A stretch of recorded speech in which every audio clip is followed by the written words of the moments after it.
Sejam muito bem-vindas, muito bem-vindos ao canal Estado Imaginário. Hoje um vídeo aqui, bom, mês de aniversário do canal, falar desse filme é complicado, mas para seguir a trajetória aqui, né? Como lá atrás nós falamos do primeiro, né? Vem aqui fazer aquela obrigação de falar do segundo. Não sei se o nome certo seria isso, mas é uma obrigação de falar, tá passando, vamos lá ver, né?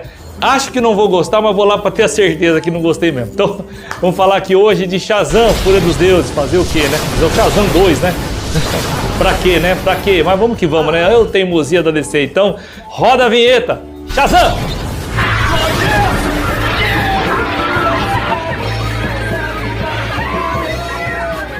Pessoal, vamos lá. Shazam é um filme ruim.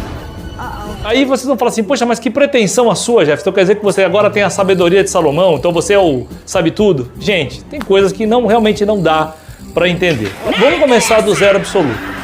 Shazam, como eu falei no vídeo sobre o primeiro filme, é um personagem que eu gosto muito da história em quadrinho, muito.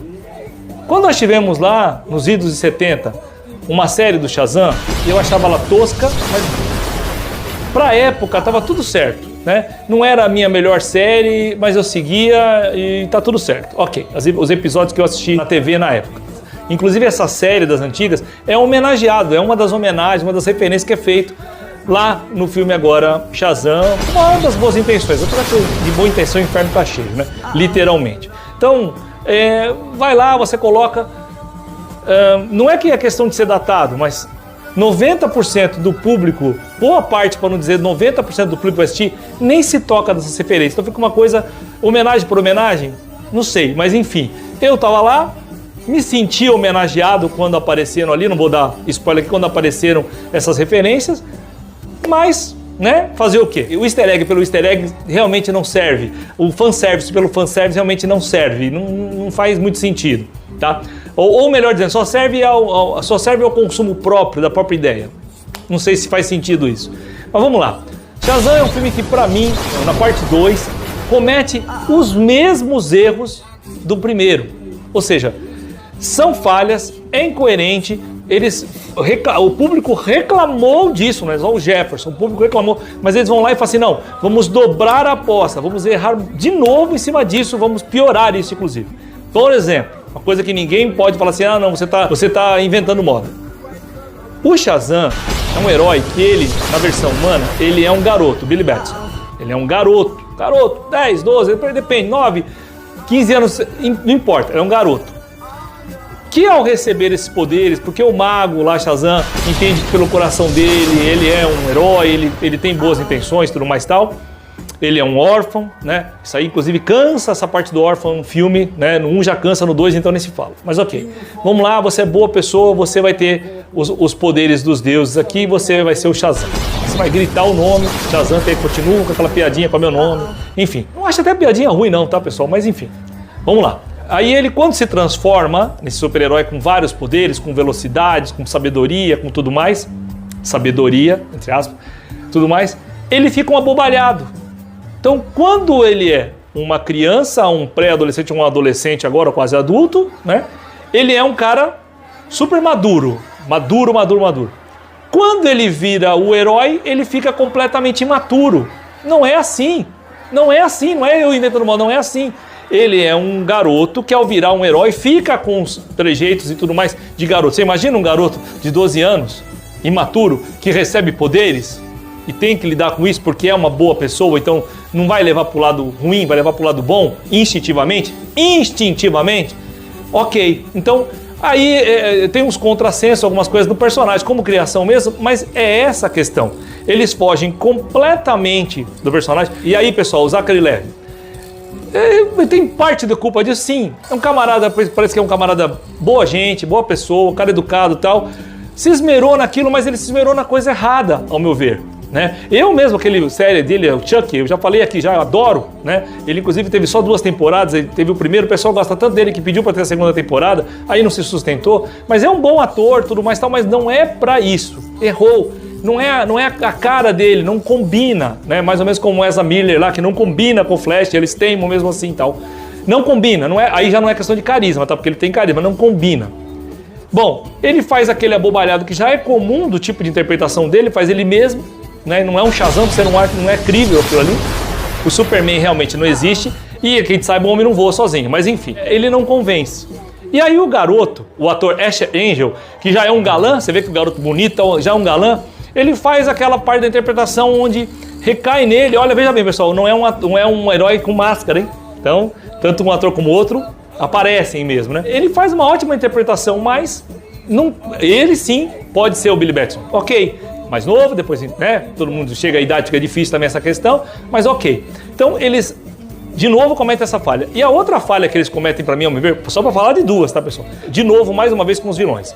Se você tinha o maravilhoso Mark Strong fazendo o Dr. Sivana, aquela história em quadrinho, é o cara, é o cientista louco, começa por aí, cientista louco, megalomaníaco, egoísta, mau caráter, tudo de mal que você pode imaginar. Não, vamos dar uma história pra ele, onde ele sofreu quando era novo e aí ele fica... Não, gente, por favor, não precisa disso. Então você deu um vilão que ele já perde a própria força dele, completamente diferente do que ele é realmente, tá? Aí você coloca 3 vilãs, aí a uma fica vilã do bem, nunca vi isso, depois a outra vilã que se transforma. Tem a Lucy Liu. Quem é que não gosta da Lucy Liu, né, pessoal? Mas fazendo aquela coisa bobinha, aquele raso, aquele personagem vilão raso. E a Helen Mirren, que quem não gosta da Helen Mirren, né? Helen Mirren sempre maravilhosa, como sempre. Mas num personagem que até a parte dela, eu vou te falar que é a parte mais contundente. Não só pela interpretação dela, tem firmeza, tem presença, né, de espírito, presença física e de espírito.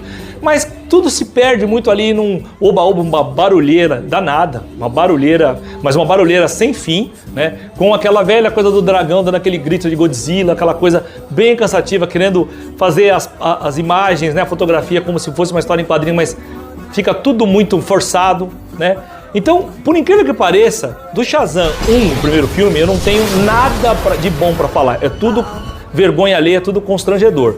Mas desse, por incrível que pareça, além das referências que são interessantes, que nem essa da série que eu falei antiga, um respeito em relação a isso, ao público que seguia essa série, que fez um certo barulho na época, você tem ali 2 cenas. Uma em que um dos irmãos dele de criação, feito pelo Jack Dylan Grazer, na hora que ele tá lá com uma das vilãs tal, que é a mocinha, que vira mocinha tal, na hora que ele tá lá numa cena onde ele tem que mostrar realmente que ele, como ser humano, ele é acima da média, ele tem muita coragem, ele tem muito coração, essa cena é impactante, é bacana, é aquela cena que você vai sentindo algo nela mesmo, ela tem um contexto.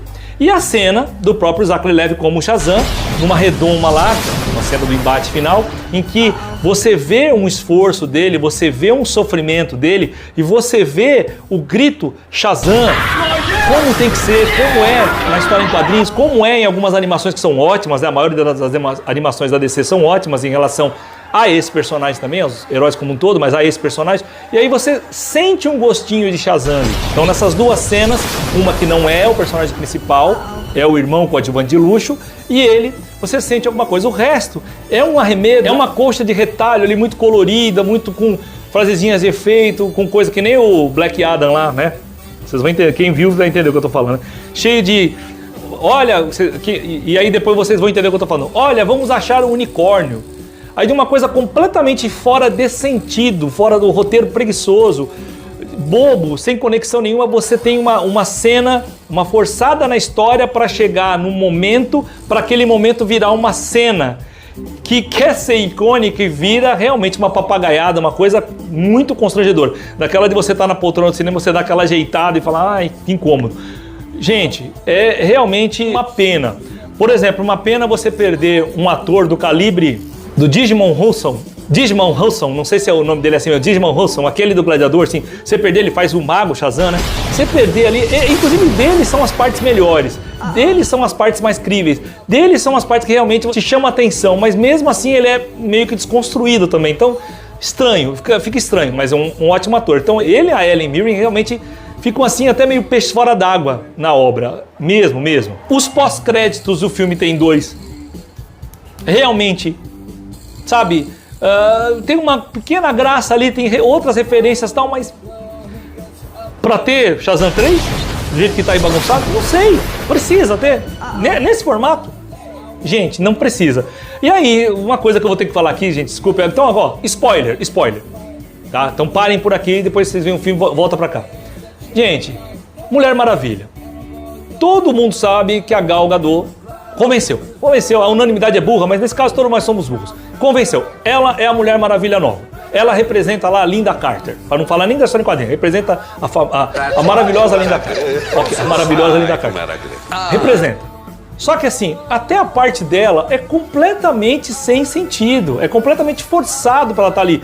Existiam tantas formas mais inteligentes para colocar ela no contexto do filme, colocam de uma maneira tão tosca, tão boba, tão juvenil, tão idiota até, desculpa o termo, mas gente, é tão abestalhado que você fica realmente falando assim, nossa, sério? Para ela fazer caras e bocas quando não precisa, para tocar aquela música dela que é legal, inclusive aquela trilha dela, acertaram, né, na trilha, né, aquela coisa toda, mas fica uma coisa assim, jocosa. Realmente fica uma coisa que não traz um espírito. Inclusive, uma das cenas pós-crédito tem uma questão lá, uma menção a uma série muito legal, por sinal, e que você até tem ali um pouquinho, sabe, de alguma coisa assim, boa, brilhante na interpretação de dois atores. Mas na hora que chega a parte do Shazam, fica ruim. Olha que coisa maluca. Então, é difícil, não dá pra. Não tem liga mesmo, nem a Liga da Justiça, nem a Liga da Injustiça, nem liga nenhuma, tá? Nem a Sociedade da Justiça, e vocês vão entender porque eu tô falando isso, ok? Bom, ufa! Olha, destilei o veneno, né? Então, dito isso, vou ficando por aqui. Vídeo em mês comemorativo do canal, que tem que falar de Shazam, complicado, mas tem que estar aqui na grade, né, pessoal? Não tem como não estar, ok? Então vou ficando por aqui, agradecendo a sua paciência, a sua audiência, ao prestígio aos vídeos do canal, e aí uma coisa boa. Voltamos aqui àquela parte do que eu coloco no final, a Orquestra Sinfônica de Heliópolis, hoje com a obra Mourão do criador César Guerra Peixe. Pelo menos você fica com a coisa boa para ouvir aí, sem ser o meu blá blá blá. Valeu? Valeu!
esqueci.